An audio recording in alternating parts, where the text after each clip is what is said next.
राम राम भाइयों। जय श्री श्याम। राधे राधे। ये मेरे लड्डू गोपाल जी हैं।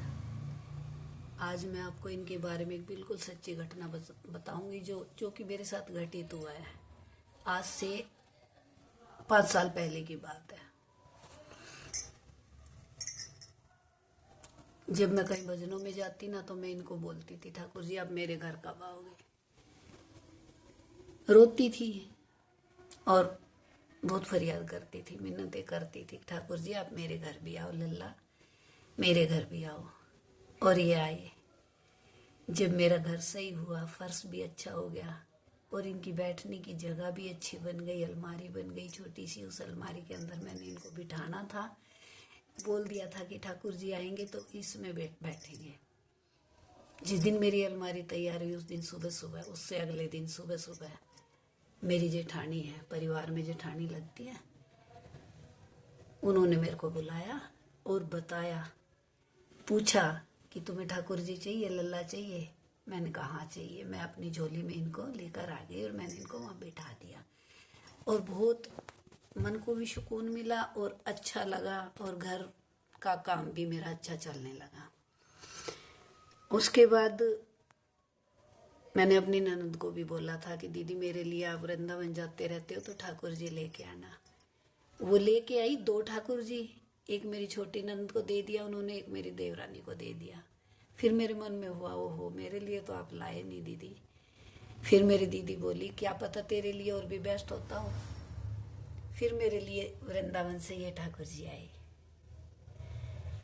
ये आने के बाद मेरे मन में पता नहीं ठाकुर जी ने ही शायद ऐसा कुछ किया हो, मुझसे दूर हो गए। ये वाले ठाकुर जी मैंने मेरे घर के सामने वाले की लड़की है उसको दे दिए, चले गए। यहाँ से जाने के बाद मेरी नंद को भी ये दिखाई दिए। ये बिल्कुल सच्ची घटना, मेरे ऊपर बीतती हुई घटना मैं आपको बता रही हूँ। उनको दिखाई दिया कि मुझे बुला लो। मेरी छोटी वाली बेटी को भी दिखे, बड़ी बेटी को भी दिखे कि मुझे बुला लो। फिर मैंने इनसे बोला, सामने वाली से लड़की आई हुई थी, मैंने कहा मेरे ठाकुर जी मुझे दे दे। उसने मेरे को मना कर दिया। उसके बाद इनकी जो ऊपर वाली टोपी होती है ना, टोपी के ऊपर जो चोटी सी होती है वो टूटी हुई है। उसने बोला कि खंडित हो गई और मैं उनको कहीं रख दूंगी। मैंने कहा रख मत भाई, तू मेरे को दे दे। उसने मेरे को देने के लिए बोल दिया, हाँ मैं दे दूंगी। बाई चांस उसकी मम्मी बीमार हो गई, मम्मी को पीजीआई में लेके गए। पीजीआई के वहां से उसका घर थोड़ा दूर पड़ता है, ज्यादा नहीं थोड़ा पड़ता है। यहाँ कोई करने वाला नहीं था, वो अपनी मम्मी को ले गई। 2 दिन बाद उसकी मम्मी को आना था यहाँ वापिस। मैंने मैसेज कर दिया कि भाई मेरे ठाकुर जी को तू भेज देना, तेरी मम्मी के हाथ आ रही है। तो 2-3 मैसेज किए, उसने रिप्लाई दिया एक मैसेज का, हाँ चाची भेज दूंगी सुबह।